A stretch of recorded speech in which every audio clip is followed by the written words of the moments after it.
Continue this Recording League in Cup progress. 2026 Match Day -2 press conference for New York City FC. Joining us now is Coach Pascal Jansen. A reminder that this is a press conference that has media on site and via Zoom. After an opening statement, we will go with questions first on site and then to Zoom. For those media members who need interpretation from Spanish to English, vice versa, we are offering live simultaneous translation via the Zoom link. Quickly en español, continuaremos con esta conferencia de prensa del día previo al partido de Leagues Cup 2026 para New York City FC. Para los medios de comunicación que desean escuchar interpretación en vivo de inglés al español y de español a inglés, ofrecemos esta opción mediante el enlace de Zoom. We quickly asked Coach Jansen, can he speak about the team's preparation for his final group match against Club Necaxa on Thursday? Yeah, as I mentioned, going into the previous two games, we're looking forward to game number 3 as well, because of this spectacular competition in general. It was a tough loss 2 days ago, but we have to bounce back as fast as we can and see what we can get out of game number 3. And as I said, we're looking forward to that game. Thank you, Coach. First question. Roberto Bromowitz, New York City FC, radio in Spanish. Pascal, the game on Sunday just seemed to be on a different level from other games that New York City has played. What was the thing that you probably got most out of that game? I'm curious, Roberto, what it is you think was at a different level before I answer. They're pressing, they're going after the ball after losing it was much more intense than any other game that I think I've seen this year. That's what I'm talking about. I agree on the counter pressing. That was intense in this game. It was more intense than the guys have experienced so far in the MLS, but wasn't a real problem. I think it was a game high quality in the sense of the Mexican team, the best in Mexico at the moment. For us, we have a few issues going on in the team, so unfortunately we were not able to put our best team out there on pitch.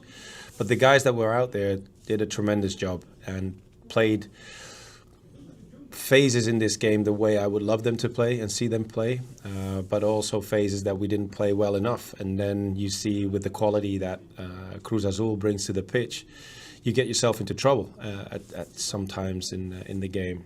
I think the best example was how we conceded the first goal, where Jimmy doesn't find the solution as he normally does. And the turnover is there, and we get punished for a minor mistake like that. However, if you flip the coin, we scored from a situation where we do break their pressing, and we get ourselves into an attacking phase, and Nico is fouled, and we take the advantage of a well-taken free kick and score the equalizer. So that, in general, sums up the game, that it was a very close game in a lot of phases, but I agree, the Cruz Azul team is a very good team, and they showed that as well on Sunday. You talked about the goal that you scored. Max Murray gives you a formidable target in the box. Yeah. So as you go forward, how do you plan on developing that weapon a little bit more for your team? It depends, obviously, how many games Max will be playing. But we do have other guys with height in the team. Pepe is a good header. Thiago's working hard in order to get more of a bigger piece in set pieces attacking. Raul is on his way back, so we do have height. And Max is an addition to this. His first 2 games look promising, so hopefully we will be able to use him more often in these situations. As you face Necaxa on Thursday, mathematically you're alive. Realistically, it's a real long shot. You also have a game Sunday against Philadelphia, and the standings in the East are very compressed. You can go, high or low depending on the result. So how do you face this game on Thursday? We're not worried 1 second about the game against Philadelphia. The priority is the game against the Mexican team now, and trying to get as much of this game and hopefully get a result that brings us further down or further up in the tournament. It's less likely because the way it's been set up, the tournament. But we do enter a game with the mindset of winning each and every game. So that is priority number one. And then when that game is finished, we'll start thinking about Philadelphia. Only 4 teams advance, for the U.S. Canadian teams versus same thing for the Mexican teams. Would you like to see the tournament expanded a little bit so more teams have a chance to advance to the knockout rounds? There's a few things that I have on my mind that I think we should be thinking about in order to make this a bigger success. Obviously, create a bigger window and more opportunities for teams to advance is an interesting one, and I have some thoughts about that. But like I said in 25, that stands out in 26 again. If you want to take this tournament as serious as I think we should be taking it, make sure that the teams in the tournament are well rested. And don't schedule 3 games, very intense and quality games within 6 or 7 days. That doesn't make any sense because that only increases the chances of teams trying to rotate even more because of the amount of games considered in the league and in the Leagues Cup itself. So that is one of the aspects, and there's a few others that I have on my mind, but I'll save that for another time. I was going to ask you exactly that. If you could share some of them, we've got time here. So Yeah. I was wondering if you could share some of them because I Yeah. mean, a lot of people have different ideas of what would make this tournament fairer for somebody like me. I Yeah. think that higher seeded teams should be able to play at home via Mexico, the U.S. or Canada. I think it's unfair for the teams to have to travel, and Cruz Azul played a home game in New Jersey. Yeah, yeah. It's one of those things, but as you know, Roberto, we never play a home game, so we have to wait until 27 to play our home games. So we're used to that. But there's a couple of other things, and we'll chat about those things over a cup of coffee. Okay, the last one. What's the health of the team? We're in a pretty decent spot. I saw Aiden progress again today on field. Thiago's back on field. Will not make it for game number 3, but it looks very good going into the Philly game. Raul is back on pitch again. Kevin was back on pitch. They're all making their own progress, and that's a good thing. We were able to allow 3 of the youngsters play with the second team even today because they need their play time as well. So that tells you that we're in a better place, injury-wise or medical-wise, whichever way you want to put it. Thank you. Okay, we have a question from Glenn Crooks. Glenn, your line is open. Am I good? Yes. Very good, Glenn. Well, thank you.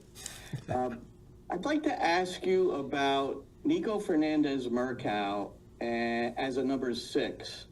So he came into the second half against Santos Laguna. You were leading the match, and it seemed I understood maybe what you were thinking there in terms of him maybe getting on the ball. I would like you to describe to me the difference between Santos Laguna and Cruz Azul, because he did drop into that number 6 role after he made the substitutions late in the match. Mm-hmm. And I think your thinking on this is interesting because he's the guy that really could score the goals. He's been your only consistent goal scorer, yet he was further away from the goal in a 1-1 game. Well, he's not the only one who could score goals. At the moment, he's our top scorer, but that is something different. Johnny Shore cramped out during the water break, and he had to be subbed off. And then we look at the options that we have going into midfield, and I decided to put him back into the position where he came on pitch against Santos, and made sure that we had another scoring player up front, 2, if you will, if you consider Luigi and Benny Traore as scoring players, and that's what we do. So instead of adding only or taking away one and putting him deeper on the pitch, we added 2 more players that can score goals on pitch. So it's just it just depends on how you look at the situation, Glenn. Yep, and you never know how those things are going to go, I understand. Now, you had Keaton Parks on the bench. Was there any notion to possibly insert him and leave Nico Fernandez Mercado a little bit higher?